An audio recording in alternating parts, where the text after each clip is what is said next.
இன்றைக்கி நம்ம சுண்டைக்காய் வச்சு கிரேவி எப்படி பண்ணுறதுன்னு பார்க்கலாம். அதுக்கு வந்து சுண்டைக்காய் எடுத்து நல்லா வாஷ் பண்ணி இடித்து எடுத்து வச்சுக்கலாம். அதுக்கப்புறம் ஒரு கடாயில் நல்லெண்ணெய் ஆட் பண்ணுறேன். நான் இன்றைக்கி 2 ஸ்பூன் நல்லெண்ணெய் ஆட் பண்ணிவிட்டு கடுகு ஆட் பண்ணிக்கலாம்.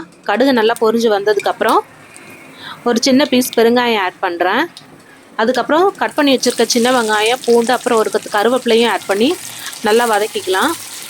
அது நல்லா ஃப்ரை ஆகி வந்ததுக்கப்புறம் நம்ம இடித்து வச்சுருக்க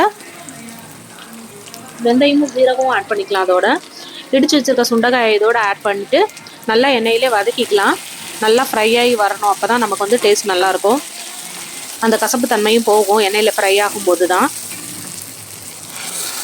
இப்போ எல்லாம் நல்லா ஒன்றா எண்ணெயில் ஃப்ரை ஆகி வந்துருச்சு. அரைச்சி வச்சுருக்க ஒரு 2 தக்காளியை வந்து நான் மிக்ஸி ஜாரில் அரைச்சி இதில் ஆட் பண்ணிக்கலாம். அதுக்கப்புறம் உப்பு, மஞ்சத்தூள், மிளகாத்தூள், குழம்பு மிளகாத்தூள் எல்லாத்தையும் ஆட் பண்ணி நல்லா பச்சை வாசனை போக இதிலே வதக்கிட்டு அதுக்கப்புறம் தண்ணி ஊற்றி நல்லா கொதிக்க வச்சுக்கலாம். நல்லா எண்ணெயிலே வதக்கும் போது நமக்கு அந்த ராஸ்மெல் எல்லாம் போயிடும். இப்போ நல்லா வதங்கி வந்துருச்சு. இதை வாரத்தில் ஒரு நாள் யூஸ் பண்ணிக்கோங்க. யூஸ் பண்ணுறதுனால நமக்கு பெஸ்ட் டிவார்மிங் இது.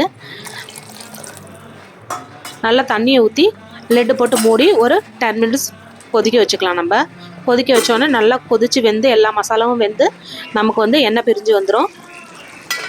இப்போ நல்லா கொதித்து எண்ணெய் பிரிஞ்சு நல்லா கிரேவி ரெடி ஆயிடுச்சு. இப்போ அதை சுட சுட சாதத்தோடு இதை வந்து சர்வ் பண்ணலாம்.